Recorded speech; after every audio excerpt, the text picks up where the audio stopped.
লা ইলাহা ইল্লাল্লাহ।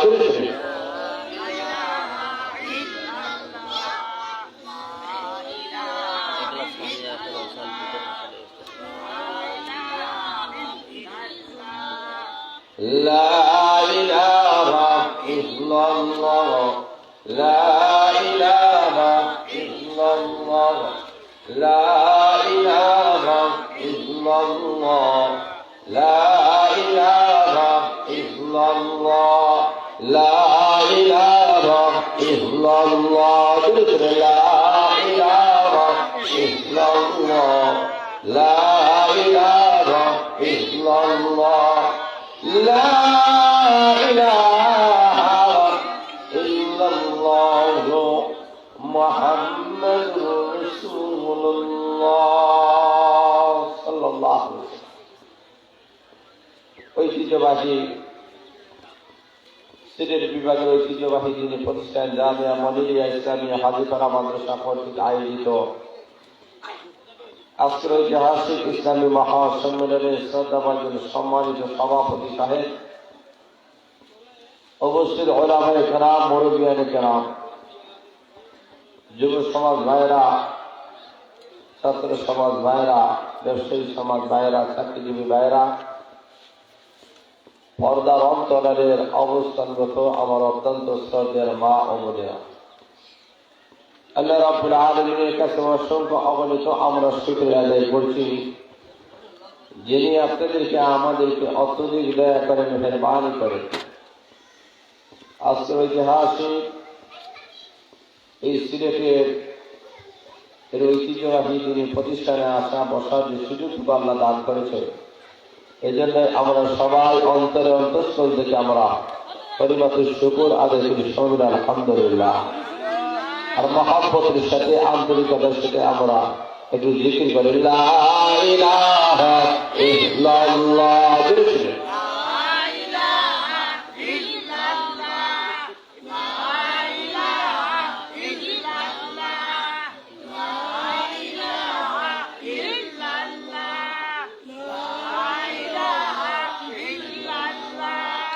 লা ইলাহা ইল্লাল্লাহ।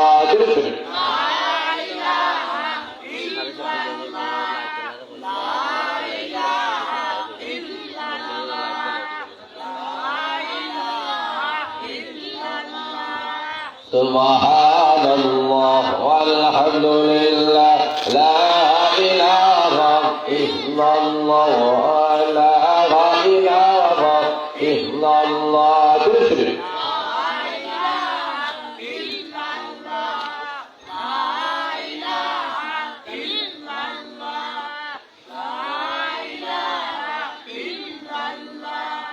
لا إله إلا الله لا إله إلا الله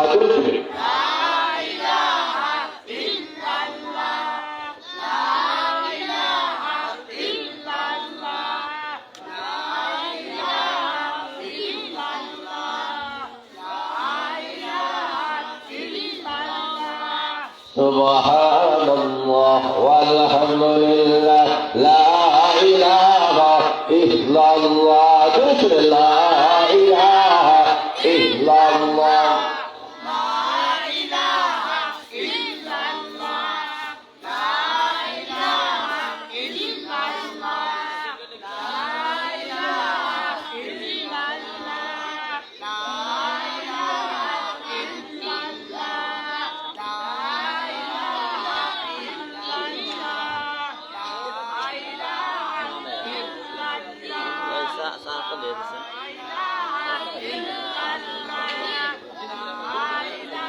لا إله إلا الله محمد رسول الله صلى الله عليه وسلم। আল্লাহ রাব্বুল আলামিনের কাছে আমরা শুকরিয়া আদায় করছি যে সালাতুল আসরের নামাজের পরে আজকে ঐতিহাসিক এই মহাসম্মেলনে বসার সুযোগ দিয়েছেন। আমরা সবাই উচ্চ স্বরে বলিষ্ঠ আওয়াজে বলে আলহামদুলিল্লাহ। আমি আপনাদের সামনে কোরআন শরীফের সর্বপ্রথম যে সূরাটি স্থান পেয়েছে এই সূরার নাম সূরাতুল ফাতিহা। সূরাতুল ফাতিহার প্রথম কয়েকটি আয়াত আপনাদের সামনে তেলাওয়াত করেছি। এই সূরাটি অত্যন্ত গুরুত্বপূর্ণ একখানা সূরা। কোরআন শরীফে এই সূরাটা সর্বপ্রথম স্থান পেয়েছে। এই সূরার মধ্যে আয়াত সংখ্যা হলো 7টি। মুসলমানের জীবনের এমন কোন নামাজ নেই যে নামাজে সূরাতুল ফাতিহা নাই। তাই সে নামাজটা ফরজ হক, ওয়াজিব হক, সুন্নত হক, মুস্তাহাব হক, নফল হক, যে কোনো রকমের নামাজ হক, প্রত্যেকটা নামাজে মুমিন মুসলিম জাতিরা এই সূরাতুল ফাতিহা তেলাওয়াত করে। এই সূরা থেকে মহান আল্লাহ কোরআন শরীফের প্রারম্ভে এনেছেন, প্রথমেই এনেছেন ভূমিকা হিসাবে। কোন একটা বই পুস্তক যদি লিখতে হয় তো সর্বপ্রথম একটা ভূমিকা দেওয়া লাগে। আল্লাহ রাব্বুল আলামিন কি সূরা কোরআন শরীফের একটা ভূমিকা এই সূরার মাধ্যমে আল্লাহ দান করেছেন। যারা বলেন সুবহানাল্লাহ। এই সূরাটা এত গুরুত্বপূর্ণ যে এই সূরাটা নাযিল হওয়ার প্রেক্ষাপটই বোঝা যায় যে এই সূরাটা কি পরিমাণে গুরুত্বপূর্ণ। আল্লাহ রাব্বুল আলামিন এই সূরাটা যখন নাযিল করেন, জিবরাইল আলাইহিস সালামকে মহান আল্লাহ বলেন, জিবরাইল তুমি একা যাইও না, বরং তোমার সাথে আল্লাহ একজন দুইজন 500 নূরের ফেরেশতা আমি আল্লাহ দান করলাম। এই 500 নূরের ফেরেশতার মাধ্যমে আপনার নূরের মিম্বরের মধ্যে বসবেন, বসিয়া এই সূরাটা আমার নবীর কাছে শোনাবেন। কমপ্লিট সূরা, পরিপূর্ণ সূরাটা রাসূলের কাছে শোনাইবেন। তো এই সূরাটা জিবরাইল আলাইহিস সালামের অবস্থা নাযিল করার অবস্থায় বোঝা যায় এই সূরাটা অত্যন্ত গুরুত্বপূর্ণ। কথা বলেন ঠিক না ঠিক? আল্লাহ রাব্বুল আলামিন এই সূরা কোরআনের মধ্যে মহান আল্লাহ যা আলোচনা করেছেন, 3টা বিষয়ে আল্লাহ কোরআনে আলোচনা করেছেন। এই সূরা কোরআনের সারমর্ম আল্লাহ একটা মাত্র সূরার ভিতরে আল্লাহ ঢুকাই দিয়েছেন। প্রথম অংশের মধ্যে মহান আল্লাহর পরিচয় আল্লাহ তুলে ধরেছেন। আল্লাহ কারে কয়, আল্লাহর পরিচয়ের দরকার আছে কি নেই? কথা বলতে হবে, আছে কি নেই?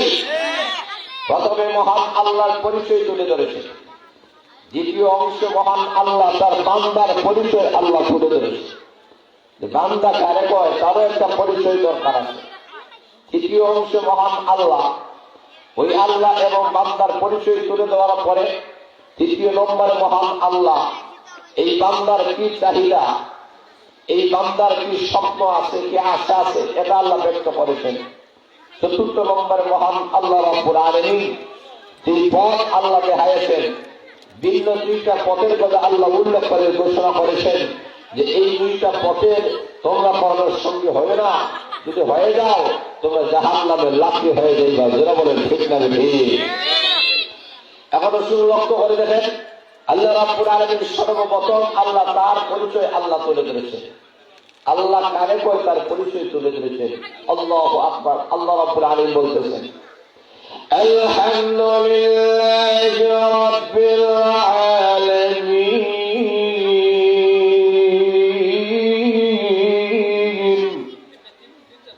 আল্লাহ রাব্বুল আলামিন বলে দিয়েছেন, আল্লাহ রাব্বুল আলামিন বলেন আপনি জানায় দেন সমস্ত প্রশংসা। আলহামদুলিল্লাহ শব্দের অর্থ হলো সমস্ত প্রশংসা। যারা বলেন সমস্ত প্রশংসা কার জন্য? আরো যারা বলেন আল্লাহ রাব্বুল আলামিন বলেন আমি আহকামুল হাকিমিন, সমস্ত প্রশংসা আমি আল্লাহ রাব্বুল আলামিন ঘোষণা করে দিলাম। সমস্ত প্রশংসা কার? আল্লাহ বলেন লিল্লাহ, আল্লাহর জন্য। আল্লাহ কাকে বলা হয়? মহান আল্লাহ তার পরিচয় তুলে ধরেছেন। আল্লাহ রাব্বুল আলামিন ঘোষণা করেছেন রাব্বিল আলামিন।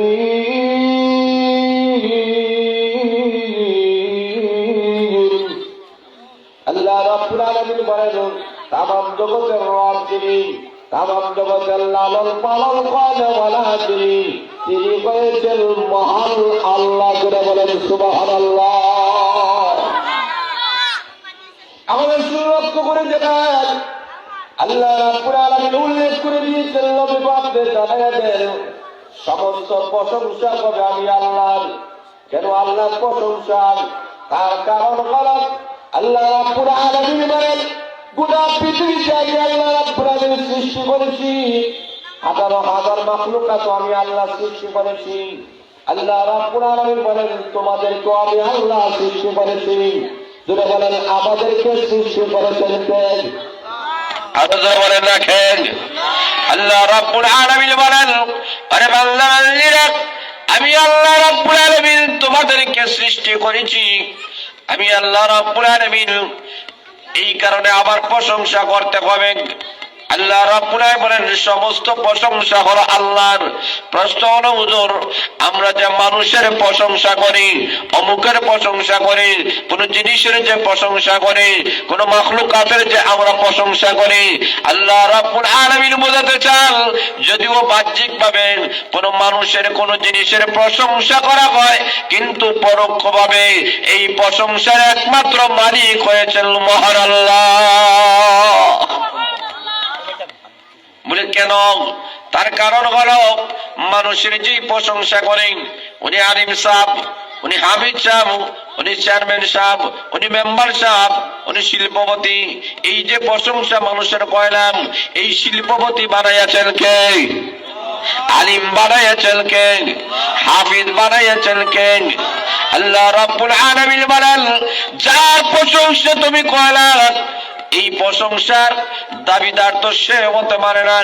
আমি আল্লাহ তাকে ধনী বানাইয়াছিলাম, আমি আল্লাহ তাকে হাফিজে কোরআন বানাইয়াছিলাম। আরে বান্দা বান্দিরে আমি আল্লাহ তাকে কোরআনওয়ালা বানাইলাম, এই কারণেই তো তার সম্মান, এই কারণে তার প্রশংসা করতেছ। আল্লাহ বলেন আমি আল্লাহ যদি তাকে ওই যোগ্যতা যদি আমি আল্লাহ না দিতাম কখনো তার প্রশংসা করা হতো না।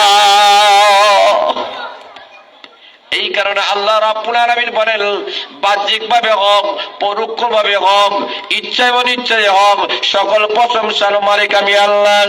আল্লাহ রাব্বুল আলামিন বলেন সমস্ত প্রশংসা লিল্লাহ, আল্লাহর জন্য। এখন প্রশ্ন করো আল্লাহ কাকে বলা হয়? আল্লাহর পরিচয় কি? আল্লাহ রাব্বুল আলামিন বলেন আল্লাহ হয়েছেন রব, রব্বিল আলামিন, তিনি হয়েছেন রব। রব মানে হলো যিনি যখন যে মানুষের যে জিনিসের যখন যে জিনিসের প্রয়োজন ওই জিনিসটা যখন যেই মানুষটাকে আল্লাহ মিটাইয়া দেন ওনাকে রব বলা হয়। যখন বান্দার যেই মুহূর্তে যেই স্বপ্ন যেই চাহিদা যে আশা রয়েছে সকল স্বপ্ন চাহিদা আশাগুলা যিনি পূর্ণ করে দেন মুহূর্তের ভিতরে উনি হয়েছেন মহান রব। আল্লাহ রাব্বুল আলামিন বলেন আমি আল্লাহ কলাম রব। কিসের রব? আল্লাহ বলেন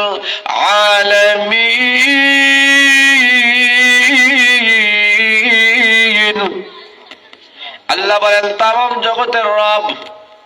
শুধু মানুষের রব নয়, পৃথিবীতে আল্লাহ যত মাখলুকাত সৃষ্টি করেছেন প্রত্যেক মাখলুকাতের রব হয়েছেন মহান আল্লাহ। আল্লাহ বলেন বান্দা বান্দিরে তুমি তাকায় দেখো আমি আল্লাহ তোমাকে সৃষ্টি করার 50,000 বছর আগে আমি আল্লাহ তোমার রিজিকের ব্যবস্থা করে নিয়েছি। তুমি কি খাইবে তোমার রিজিকের ব্যবস্থা করে নিয়েছি। আমরা মনে করি রিজিক অর্থ হলো শুধুমাত্র খাওয়া দাওয়া, খাদ্য দ্রব্যটাকে আমরা রিজিক মনে করি। না, শুধুমাত্র খাবার দাবার রিজিক বলা হয় না, এটা নিম্নমানের রিজিক। আল্লাহ বলেন তোমাকে আমি আল্লাহ সৃষ্টি করলাম, আমি আল্লাহ তোমাকে সুস্থতার মতো একটা নিয়ামত আমি আল্লাহ দান করেছি। আল্লাহ রাব্বুল আলামিন বলেন আরে বান্দা বান্দিরা আমি আল্লাহ রাব্বুল আলামিন তোমাকে দুনিয়াতে সৃষ্টি করার 50,000 বছর আগে আমি আল্লাহ তোমার রিজিকের ফয়সালা করে দিয়েছি। আরে বান্দা বান্দিরে তুমি কি খাইবে তোমার কি চাহিদা কোরআন দুনিয়াতে আসার আগেই আমি আল্লাহ তোমার রিজিকের ফয়সালা করে দিয়েছি। এই কারণে আল্লাহ বলেন মানুষ দুনিয়াতে আসার আগে তার রিজিক আল্লাহ পাঠিয়ে দিয়েছেন, রিজিকের জন্য কোনো টেনশন করা লাগে না। এই কারণে আল্লাহ বলেন সমস্ত প্রশংসা সেই আল্লাহর যিনি রব। কিসের রব? তামাম পৃথিবীর রব। যারা বলেন সুবহানাল্লাহ। আল্লাহ রাব্বুল আলামিন একটা গুণ উল্লেখ করেছেন, উনি রব। আর একটা গুণ হলো আর রহমানির রহিম।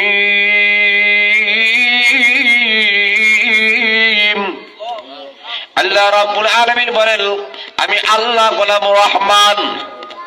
এটা আল্লাহর দ্বিতীয় পরিচয়, আল্লাহ রহমান। আল্লাহ রাব্বুল আলামিন বলেন, আমি আল্লাহ রহমান। রহমান হওয়ার কারণে আমি আল্লাহ তোমাদেরকেও যেমন ভাবে আমি আল্লাহ রিজিক দান করি, বেঈমান কাফিরদেরকেও আমি আল্লাহ রিজিক দান করি। তোমাদেরকে যেমন ক্ষমতা দেই, বেঈমান কাফিরদেরকেও আমি আল্লাহ ক্ষমতা দেই। তোমাদেরকে যেমন ধনী বানাই, বেঈমান কাফিরদেরকেও আমি আল্লাহ ধনী বানাই। তোমাদেরকে যেমন আমি আল্লাহ জীবন দিয়েছি, বেঈমান কাফিরদেরকেও আমি আল্লাহ জীবন দিয়েছি। তোমাদেরকে যেমন সুখ শান্তি আমি আল্লাহ দান করেছি, বেঈমান কাফিরদেরকেও আমি আহকামুল হাকিমিন সুখ শান্তি দান করেছি। জোরে বলেন ঠিক না ঠিক? কেন আল্লাহ বলেন আমি রহমান, আমি সবার জন্য আল্লাহ। আল্লাহ মুমিন মুসলমানের জন্য যিনি আল্লাহ, কাফিরদের জন্য তো আল্লাহ। আল্লাহ বলেন যারা একবার আমার নিয়ামত খাওয়ার পরে আমি আল্লাহকে একবার আল্লাহ বলে ডাক দিল না, নিয়ামতের শুকরিয়া করলাম, নিমক আমি করলুম, আমি আল্লাহ ইচ্ছা করে তাদেরকে পাকড়াও করতে পারি। আমি আল্লাহ করি না। কেন করি না? তার কারণ হলো আমি আল্লাহ রহমান। আল্লাহ বলেন তাদেরকেও আমি আল্লাহ খাওয়াই, তাদেরকেও আমি আল্লাহ ক্ষমতাশীল বানাই। আল্লাহ রাব্বুল আলামিন বলেন আমি রহমান হওয়ার কারণে মুমিন মুসলমান জাতিদেরকে যেমন খাওয়াই, কাফিরদেরকে খাওয়াই। এরপর মহান আল্লাহ বলেন রহিম, আমি আল্লাহ হলাম রহিম। রহিম মানে হলো আল্লাহ রাব্বুল আলামিন বলেন এটা শুধুমাত্র মুমিন আর মুসলমানের জন্য। কিয়ামতের কঠিন মাস যখন কায়েম হয়ে যাবে, আল্লাহ বলেন তখন রহমান গুণ আমি আল্লাহ প্রকাশ করব না, রহিম গুণ প্রকাশ করে আমার ঈমানদার আল্লাহওয়ালা বান্দা বান্দীকে জান্নাতের মেহমান বানায়া দেব। আল্লাহ বলেন দুনিয়াতে আমি আল্লাহ রহমান, সবার জন্য আমি আল্লাহ সমান। কাফিরদের জন্য, মুমিনদের জন্য, আস্তিকের জন্য, নাস্তিকের জন্য, মুশরিকের জন্য, ইহুদির জন্য, নাসারাদের জন্য, বৌদ্ধদের জন্য, হিন্দুদের জন্য। কথা বলেন ঠিক না বেঠিক? কেউ আমাকে মানক অথবা না মানক, সবার জন্য আমি আল্লাহ রহমান। কিন্তু কিয়ামতের কঠিন ময়দানে আমার রহমান গুণ প্রকাশ পাবে না, আল্লাহ বলেন রহিম গুণ প্রকাশ পাবে। ওই সময় আল্লাহ বেঈমান কাফিরদেরকে আল্লাহ জান্নাত দিবে না। কথা বলেন ঠিক না বেঠিক? বেঈমান কাফিরদের জন্য আল্লাহ জাহান্নাম রেডি করে রেখেছেন। অনেক মানুষ আমাদের সমাজে আছেন, ওরা এই কথা বলেন যে আমি আছি গুনাহগার, আল্লাহ আছেন দয়াবান, আল্লাহ আছেন রহমান। এই কথা বলে যে হাসরের ময়দানে আল্লাহ তো আমাদেরকে দয়া করবেন না। আল্লাহ হাসরের ময়দানে কাদেরকে দয়া করবেন? যারা ঈমানদার, যারা নেকদার, যারা আল্লাহওয়ালা, যারা মুত্তাকি, যারা মাদ্রাসার সাথে সম্পর্ক ছিল, যাদের কোরআনের সাথে সম্পর্ক ছিল, আল্লাহ তাদের প্রতি দয়া করবেন। কথা বলেন ঠিক না ঠিক? আল্লাহ রাব্বুল আলামিন বলেন বান্দা বান্দী তোমরা আমার পরিচয় জেনে নাও। আল্লাহ রাব্বুল আলামিন তার পরিচয় তুলে ধরেছেন মালিকি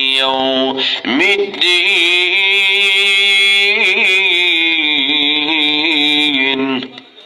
আল্লাহ রাব্বুল আলামিন বলেন আমি আল্লাহ, কিয়ামত দিবসের মালিক আমি আল্লাহ। আল্লাহ রাব্বুল আলামিন বলেন কিয়ামত দিবসের মালিক কেন আল্লাহ বললেন? তার কারণ হলো আল্লাহর পরিচয় তুলে ধরতে গিয়ে আল্লাহ বলেন আমি কিয়ামত দিবসের মালিক, বিচার দিবসের মালিক। আরে বান্দা বান্দীরা, দুনিয়ার ক্ষমতা পাইয়া অনেক জুলুম করেছো, নির্যাতন করেছো, অন্যের সম্পদ অপহরণ করেছো, ছিনতাই করেছো, পাচার করেছো। আরে দুনিয়ার মানুষেরা দুনিয়াতে অনেক বাটফালি টাউটারি করেছো। আজকে হাসরের ময়দানে আল্লাহ যদি বিচারক না হন, কারণ দুনিয়াতে অনেক মানুষ গুনাহ করার পরে, অপরাধ করার পরেও দুনিয়ার কোনো আইনে ধরে না, দুনিয়ার বিচার ব্যবস্থার মাধ্যমে সে পাপ হয়ে যাইতে পারে, সে দুনিয়ার বিচার ব্যবস্থার মাধ্যমে সে মুক্তি পাইতে পারে, তাকে হয়তো শাস্তি দেওয়া না হতে পারে, কিন্তু আল্লাহ রাব্বুল আলামিন বলেন কিয়ামতের কঠিন ময়দানে আমি আহকামুল হাকিমিন যখন বিচারক হব, দুনিয়াতেও বিচারালয় আছে, জোরে বলে ঠিক না বেঠিক, জজ কোর্ট আছে, হাইকোর্ট আছে, সুপ্রিম কোর্ট আছে, ওই জজ কোর্ট, হাইকোর্ট, সুপ্রিম কোর্টে তোমার বিচার হয় নাই, দুনিয়ার বিচারপতিরা তোমার বিচার করে নাই। আল্লাহ রাব্বুল আলামিন বলেন কিয়ামতের কঠিন ময়দানে হাসরের মাঠটাকে মহান আল্লাহ সুপ্রিম কোর্ট আল্লাহ বানাইবেন, জোরে বলে ঠিক না বেঠিক। আল্লাহ রাব্বুল আলামিন বলেন ওই হাসরের ময়দানে কেউ বিচারপতি হবে না, প্রধান বিচারপতি আল্লাহ রাব্বুল আলামিন হবেন, প্রধান বিচারপতি হবেন স্বয়ং মহান আল্লাহ। আল্লাহ বলেন দুনিয়াতে টাকার মাধ্যমে, পয়সার মাধ্যমে, ঘুষের মাধ্যমে হয়তো রেহাই পেয়ে গেছো, হয়তো মুক্তি পেয়ে গেছো, হয়তো জামিন নিয়ে নিয়েছো, যারা বলেন ঠিক না বেঠিক, অথবা দুনিয়ার আইনটাকে ফাঁকি দিয়েছো, আইনটাকে গাল বানিয়ে দিয়েছো, কেউ তোমাকে ধরে নাই, কেউ তোমাকে শাস্তি দেয় নাই। আল্লাহ বলেন বান্দা বান্দে মনে করিও না এর মাধ্যমে তোমার জীবন শেষ হয়ে যাবে। আমি আল্লাহর পরিচয় জেনে নাও, আমি আল্লাহ গোলাম মালিক ইয়াউমিদ্দিন, কিয়ামত দিবসের মালিক আমি আহকামুল হাকিমিন, জোরে বলেন আল্লাহু আকবার। আল্লাহ বলে ওই দিনের বিচারক আমি আল্লাহ, ওই দিন কেউ রেহাই পাবে না, কেউ মুক্তি পাবে না। আল্লাহ রাব্বুল আলামিন বলেন সেই কিয়ামতের কঠিন ময়দানে আল্লাহ ঘোষণা করবেন আদম রে তোমার নেকদার সন্তান থেকে গুনাহগার সন্তানগুলোকে আলাদা করে ফেলো। আদম আলাইহিস সালাতু ওয়াস সালাম বলবেন রব্বুল আলামিন কতজন জান্নাতি আর কতজন জাহান্নামী আমার কাছে বলুন।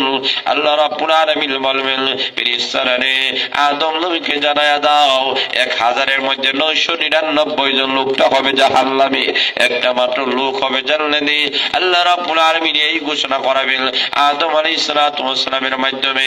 আদম আলাইহিস সালাতু ওয়াস সালাম পেরেশানির মধ্যে পড়ে যাবে, আয় আল্লাহ 999 জন লোক যদি জাহান্নামী হয়ে যায়, একটা মাত্র যে জান্নাতে হয়ে গো, আমার বান্দা আমার সন্তানদের মধ্যে কে জান্নাতের মধ্যে যাবে, কে জান্নাতে যাবে? আল্লাহর নবী যখন হাদিসটা বর্ণনা করেছেন সাহাবায়ে কেরাম কান্দন শুরু করে দিয়েছেন।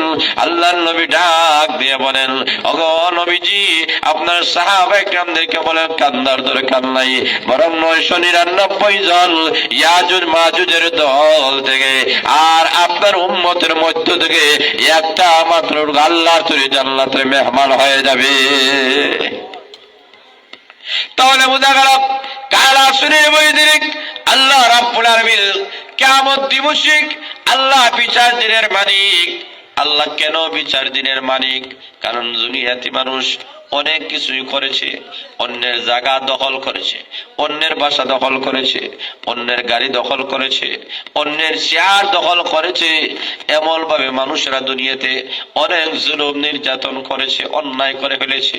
আল্লাহ রাব্বুল আলামিন বলেন দুনিয়া থাকা অবস্থায় আরেকজনের সামান্য মাটি নিয়েছো, সামান্য টুকু যারা পরিমাণ যদি দুনিয়া থাকা অবস্থায় কারো মাটি যদি দখল করো, কারো মাটি যদি তোমার তার সীমানার ভিতরে তুমি ঢুকে ফেরো, আল্লাহ রাসূল বলেন কাল কিয়ামতের কঠিন ময়দানে 7 আসমান 7 জমিন সবগুলাকে তোমার মাথার উপরে দিয়া আল্লাহ ঘোষণা করবেন যাও জাহান্নামের লাকে হয়ে যাও। জোরে বলেন ঠিক না বেঠিক?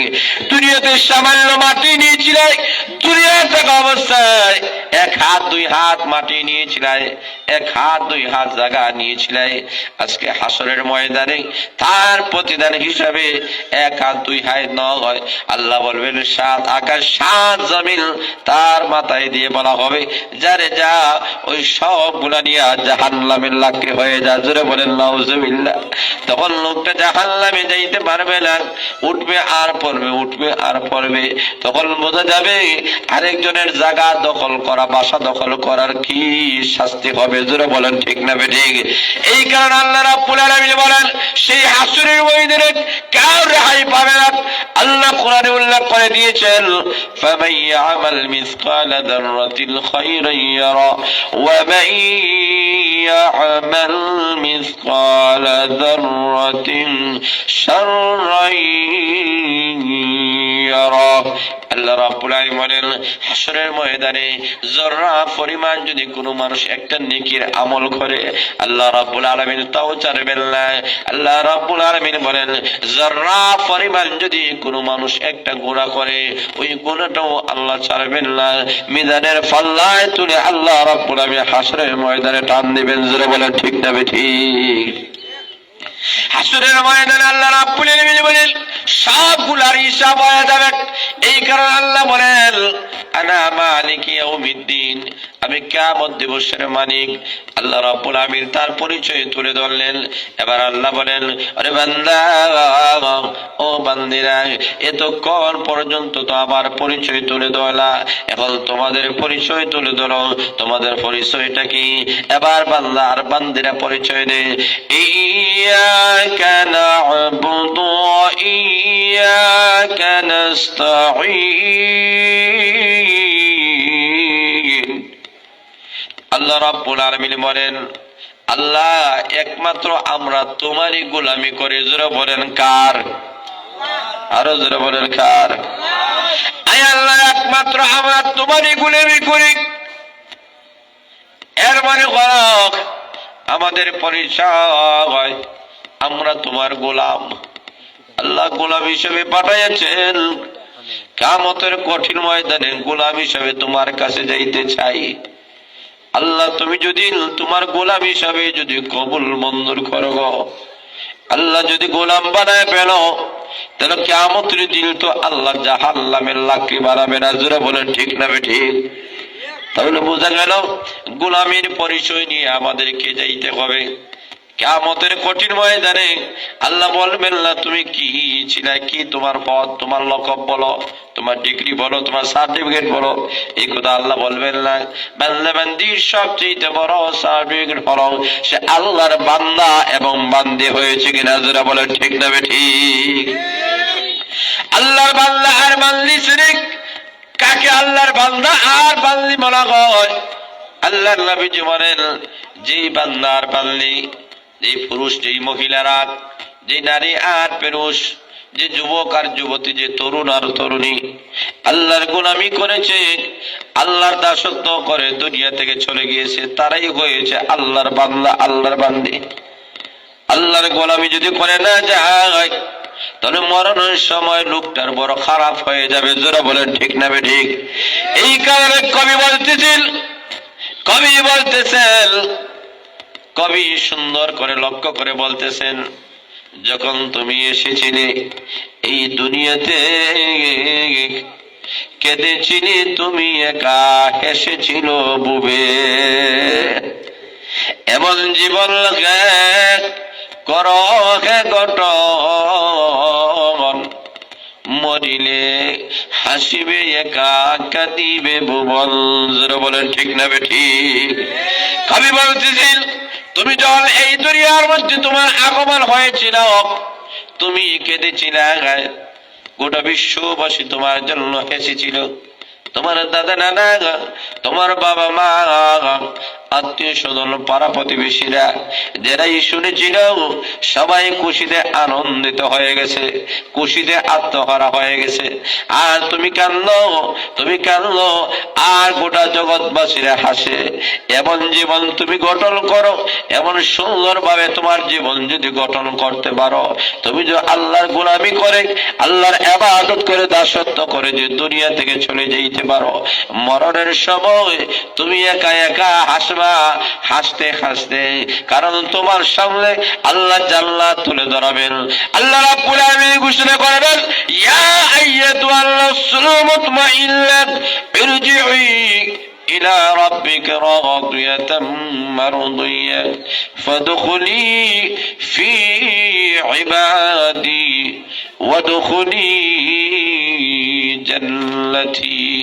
আল্লাহ ঘোষণা করবেন ওরে প্রশান্ত আত্মা, ও আত্মা যে আত্মায় আল্লাহর গোলামি করেছিল, আসো ইরজিই ইলা রাব্বিকা রাদিয়াতাম মারদিয়াহ, তোমার রবের দিকে ফিরে আসো এমন অবস্থায় যে আল্লাহ তোমার প্রতি রাজি আর খুশি, আর তুমিও আল্লাহর প্রতি রাজি আর খুশি।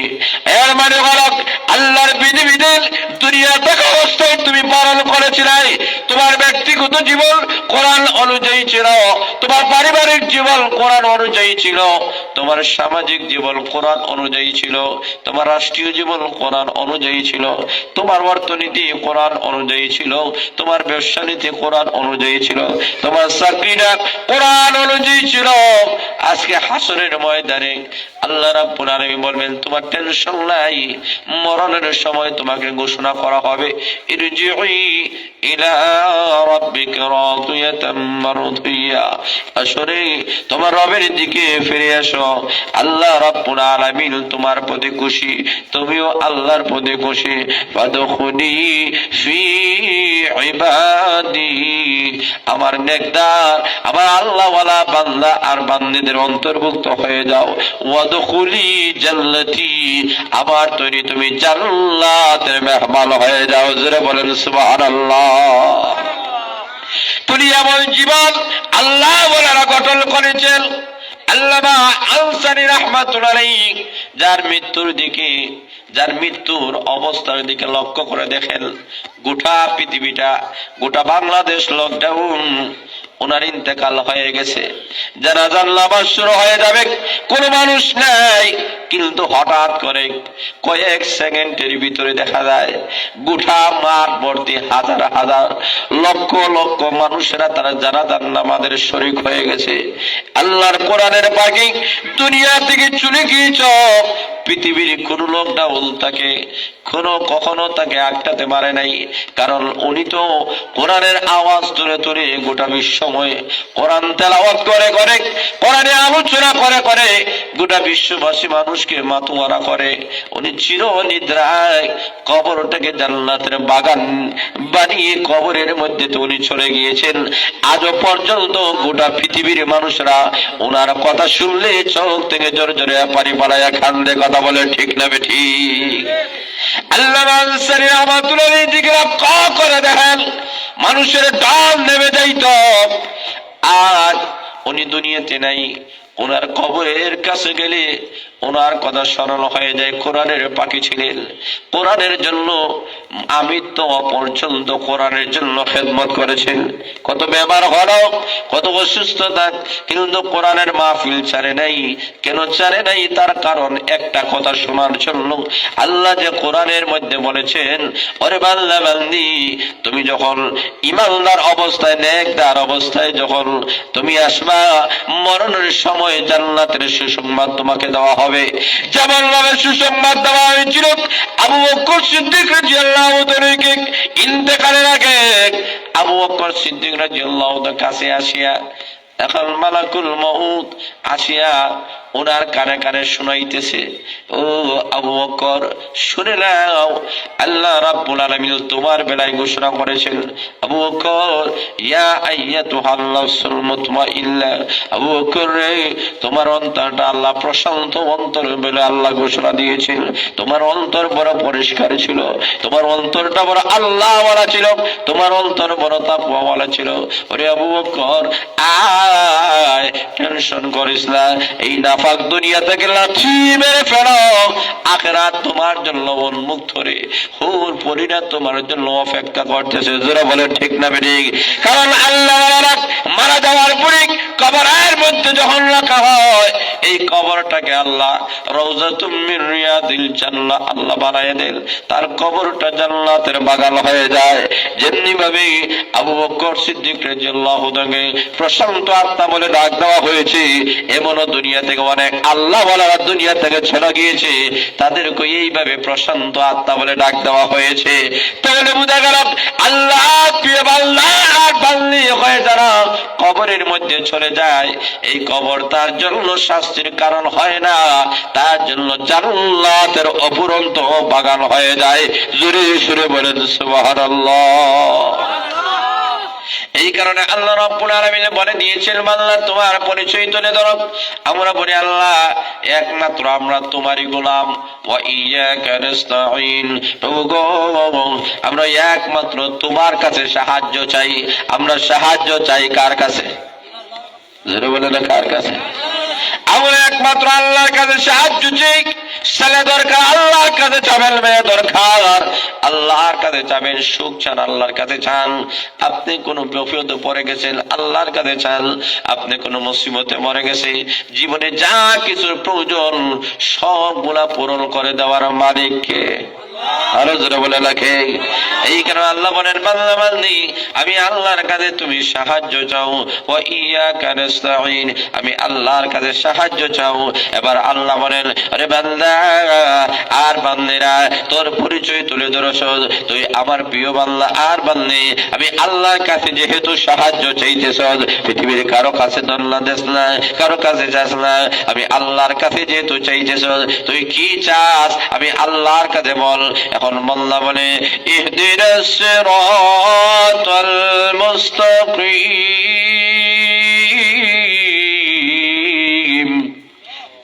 আল্লাহ, তোমার কাছে আমরা সিরাতে মুস্তাকিম চাই। এই কথা বান্দা বান্দি বলেন, আল্লাহ দড়ি হতে চাই, শিল্পপতি হতে চাই, লন্ডন চাই, আমেরিকা চাই, জার্মান জাপান চাই, এই কথা বলেন। এই বলেছে আল্লাহ সিরাতে মুস্তাকিমের পথ চাই, এর মানে হলো জান্নাতের পথ চাই। যারা বলে ঠিক না ঠিক? আর রব্বুল আলামিন জান্নাতের পথ আমাদেরকে দেখায়া দেন। আল্লাহ রব্বুল আলামিন বলেন, জান্নাতের পথ আমি আহকামুল হাকিমের কাছে যে চাইতেছ, আরে বান্দা বান্দি কোন জান্নাত কোন পথ আমার সামনে ব্যাখ্যা দিয়ে বলো। আল্লাহ বলেন, ব্যাখ্যা দেও। এখন বান্দা ব্যাখ্যা দেয়, সিরাতাল লাযিনা আন'আমতা আলাইহিম। আল্লাহ আমাদেরকে ওই পথ দেখান যে পথে চলার কারণে তুমি তাদেরকে পুরস্কৃত করেছো, তাদেরকে সম্মানিত করেছো, তাদেরকে তুমি ইজ্জতওয়ালা করেছো, তাদেরকে তুমি অ্যাওয়ার্ড দিয়েছো। জোরে বলেন আল্লাহু আকবার। আয় রব্বুল আলামিন তাদের পথ আমাদেরকে দেখান। আল্লাহ রব্বুল আলামিন ডাক দিয়ে বলেন, রে বান্দা বান্দি, তাদের পথ যেহেতু তোমরা চাচ্ছ, আমি আল্লাহ তোমাদেরকে জানাইয়া দিলাম, ঘোষণা দিলাম, আমি আহকামুল হাকিমিন তোমাদেরকেও জান্নাতের পথ দেখাইয়া দিলাম। জোরে বলেন সুবহানাল্লাহ। আল্লাহ বলেন জান্নাতের পথ দেখাইলাম। প্রশ্ন হলো, হুজুর জান্নাতের পথ আল্লাহ দেখাইয়াছেন, এরপরে দুইটা পথের কথা আল্লাহ ঘোষণা করে বলেন, ওই দুইটা পথের দিকে যাইও না। আল্লাহ রাব্বুল আলামিন ঘোষণা করেছেন, ওয়াইরিল মাগদুবি আলাইহিম ওয়ালাদ-দাল্লিন।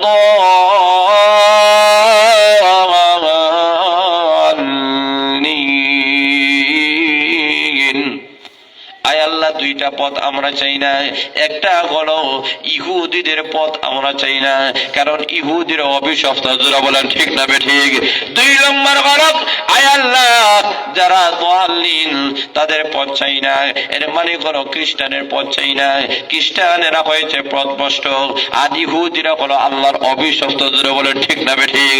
আল্লাহর কাছে আমরা বলি, আল্লাহ ইহুদিদের পথ চাই না, খ্রিস্টানের পথ আমরা চাই না। আল্লাহ রাব্বুল আলামিন বলেন, আরে বান্দা বান্দি যেহেতু জান্নাতের পথ চাইতেছো, আমি আল্লাহ ঘোষণা দিলাম জান্নাতের পথ আমি আহকামুল হাকিমিন কোরআন নাযিল করে দেখাইয়া দিলাম। এখন প্রশ্ন হলো, হুজুর আল্লাহ সিরাতে মুস্তাকিমের কথা যে বললেন, জান্নাতের কথা যে বললেন, কোন পথে চললে জান্নাত পাওয়া যায়? যত ব্যাখ্যা আছে এর মধ্যে একটা ব্যাখ্যা হলো, আমার কোরআনটাকে ধারণ করো, ওই কোরআন হলো জান্নাতের পথ। ওই কোরআন, ওই জায়গায় কোরআন ধরবা, আর ওই কোরআনটা তোমাদেরকে নিয়ে আল্লাহর তৈরি জান্নাতের মেহমান বানায় দিবে। জোরে বলেন সুবহানাল্লাহ। এক নম্বর হলো নবীদের পথ, জান্নাতে যাওয়ার পথ। দুই নম্বর হলো সিদ্দিকদের পথ, জান্নাতে যাওয়ার পথ। তিন নম্বর হলো শহীদদের পথ, জান্নাতে যাওয়ার পথ। চার নম্বর হলো সালেহদের পথ, জান্নাতে যাওয়ার পথ। পাঁচ নম্বর হলো ইসলাম ধর্মের পথ, জান্নাতে যাওয়ার পথ। ছয় নম্বর হয়েছে কোরআনের পথ, জান্নাতে যাওয়ার পথ। যারা বলেন ঠিক না ঠিক? তাহলে সূরাতুল ফাতিহার সূরাতুল ফাতিহার 7টি আয়াতের মর্ম থেকে আমরা বুঝতে পারলাম আমরা জান্নাতি হতে চাই। যারা বলেন ঠিক না ঠিক? আমরা জাহান্নাম থেকে বাঁচতে চাই। অতএব জান্নাতবাসী যদি হইতে হয়, তো কিসের মাধ্যমে জান্নাতে যাওয়া যাবে? এই কোরআন ধারণ করতে হবে, যেই কোরআন আল্লাহ নাযিল করেছেন, যেই কোরআন জামিয়া মনিরিয়া ইসলামিয়া হাদিসরা যেই মাদ্রাসায় যে কোরআন শিক্ষা দেওয়া হইতেছে, ওই কোরআন যদি আমরা ধারণ করতে পারি, কোরআন যদি গ্রহণ করতে পারি, ওই কোরআন আমাদেরকে জান্নাতের মেহমান বানায় দিবে। যারা বলে ঠিক না ঠিক? তাহলে বোঝা গেল এই কোরআন আমাদের পথ। যারা বলে ঠিক না ঠিক, এই কোরআন ধারণ করার দরকার আছে কি নাই? কথা বলে আছে কি নাই? এই যে কোরআনী মাদ্রাসা, এই কোরআনী মাদ্রাসাটাকে আমাদেরকে ধারণ করতে হবে। এই মাদ্রাসা আলহামদুলিল্লাহ 5 তলা বিল্ডিং পরিকল্পনা চলতেছে। যারা বলে ঠিক না ঠিক, এবং ইতিমধ্যেই ফাইলিং এর কাজ অনেকটাই হয়ে গেছে। যারা বলেন আলহামদুলিল্লাহ, যারা বলেন আলহামদুলিল্লাহ। এই মাদ্রাসা এই এলাকার মধ্যে 5 তলা ভবন বিশিষ্ট একটা মাদ্রাসা তৈরি হবে। এতে আপনারা খুশি না বেজার? যারা বলে খুশি না বেজার? তাহলে বোঝা গেল এই কোরআনী মাদ্রাসাকে ধারণ করতে হবে। আমার আলোচনার সারমর্ম হলো এই কোরআনটাকে ধারণ করতে হবে। এই হাজিপাড়া, এই ইসলামিয়া হাজিপাড়া এই মাদ্রাসাটাকে যদি ধারণ করতে পারে, এই কোরআন আপনার আমার জন্য কিয়ামতের দিন নাজাতের উসিলা হবে, আপনার আমার জন্য সুপারিশ করবে। আল্লাহ ডাক দিয়ে বলবেন, এই কোরআন মাদ্রাসা থেকে সহযোগিতা করেছো, তুমি বিল্ডিং দিয়েছো, তুমি রুম দিয়েছো, তুমি জায়গা দিয়েছো, তুমি এক একটা রং করে দিয়েছো। কিয়ামতের কঠিন ময়দানে আল্লাহ ঘোষণা করবেন, যা আমার তৈরি জান্নাতের মেহমান হয়ে যা। যারা বলে সুবহানাল্লাহ। তাহলে বোঝা গেল এই পৃথিবীর মধ্যে এমন কেউ নাই যারা জান্নাত জান্নাত। প্রত্যেকটা মানুষ আমরা জান্নাত চাই, জান্নাত ছাড়া যাওয়ার কোনো পথ নাই। আল্লাহ কিয়ামতের দিন দুইটা পথ আমাদের সামনে রেখেছেন, একটা জান্নাত আর একটা জাহান্নাম। জোরে বলেন ঠিক না বেঠিক? কেউ জাহান্নামে যাইতে চায় না, কোন মানুষ জাহান্নামের ইন্ধন হতে চায় না, জাহান্নামের লাকড়ি হতে চায় না। প্রত্যেকটা মানুষ চান আল্লাহর তৈরি জান্নাতের মেহমান হয়ে যাইছে। অতএব লক্ষ্য করে দেখেন, এই জান্নাত, এই বাগানের, এই নবীর বাগানের আপনার আমার কলিজার টুকরা ছেলে মেয়েদেরকে যদি আমরা পাঠাইয়া দেই, দেখেন লক্ষ্য করে দেখেন, এই ছেলে মেয়েদেরকে আসাদে একরাম কত কষ্ট করে, রাতের পর রাত, দিনের পর দিন মাথার গাম পায় বলে পরিশ্রম করে এই মাদ্রাসা উন্নতির দিকে নিয়ে যাওয়া হচ্ছে। কথা বলে ঠিক না ঠিক? ছাত্রদের পিছনে মেহনত করা হচ্ছে। আপনার আমার কলিজার টুকরা সন্তানদেরকে যখন মাদ্রাসায় পাঠায় দেওয়া হয়, আপনারা দেখবেন অনেক বাচ্চারা, অনেক যুগের বাচ্চারা অনেক দুষ্ট থাকে। কথা বলে ঠিক না ঠিক? অনেক দুষ্ট। তাদেরকে মা বাবারা পর্যন্ত কন্ট্রোল করতে পারেন না। অনেক সময় মা বাবা অতিষ্ঠ হইয়া যা মোবাইল লইয়া যা। জোরে বলে ঠিক না ঠিক? গেমে ফেলায় দেয়, যা গেম খেল। জোরে বলে ঠিক না ঠিক? দরজা বন্ধ করে বলে যা গেম খেল, অসুবিধা নাই। কথা বলে ঠিক না ঠিক? যেখানে মা বাবা কন্ট্রোল করতে পারেন না, কলিজার টুকরো সন্তানকে প্রহার করেন, আঘাত করেন, দুঃখ দুর্দশার মধ্যে পড়ে গেছেন, এবং কলিজার টুকরা সন্তানদেরকে যখন এই মাদ্রাসায় পাঠিয়ে দেন, আসাদে একরাম নিজের কলিজার টুকরা সন্তানের চেয়ে তাদেরকে বেশি ভালোবাসেন। কথা বলেন ঠিক না ঠিক? তাদেরকে ভালোবাসি, নিজের জীবনের মহামূল্যবান সময়টুকু তাদের পিছনে ব্যয় করেন। ওনাদেরকে যখন পড়ান, ভালো করে পড়তে পারে না, দুষ্টামি করে, শয়তানি করে, মস্কারি করে। কথা বলে ঠিক না ঠিক? যখন লক্ষ্য করে দেখেন, যেখানে মা বাবা অতিষ্ঠ, সেখানে উচিত কোন অনিষ্ট না। মা বাবা অনেক সময় অতিষ্ঠ হইয়া ছেলে মেয়েদেরকে পাঠায় দেয়, যাও মাদ্রাসায় যাও, স্কুলে যাও। হুজুরা বলে ঠিক না ঠিক? কিন্তু উস্তাদ কখনো বিরক্তি হন না। সকাল 10টা থেকে 3:30 পর্যন্ত একজন উস্তাদ কত কষ্ট করে নিজের সন্তানের চেয়ে আরো বেশি ভালোবাসে, মহব্বত করে এই বাচ্চাদেরকে পড়ান। আলিফ থেকে শুরু করে ওই বাচ্চাদেরকে মক্তব থেকে শুরু করে, একেবারে উর্দু কায়দা থেকে শুরু করে, সিফারা থেকে শুরু করে, কোরআন নাজেরা থেকে শুরু করে মুখস্থ পর্যন্ত। জোরে বলেন ঠিক না ঠিক? এই বাচ্চাদেরকে এক একটা হাদিস মুখস্থ করতে গিয়ে, এক একটি মাসলা মাসাইল বলতে গিয়ে, এক একটা সবক দিতে গিয়ে উস্তাদে কত ধৈর্য ধারণ করেন।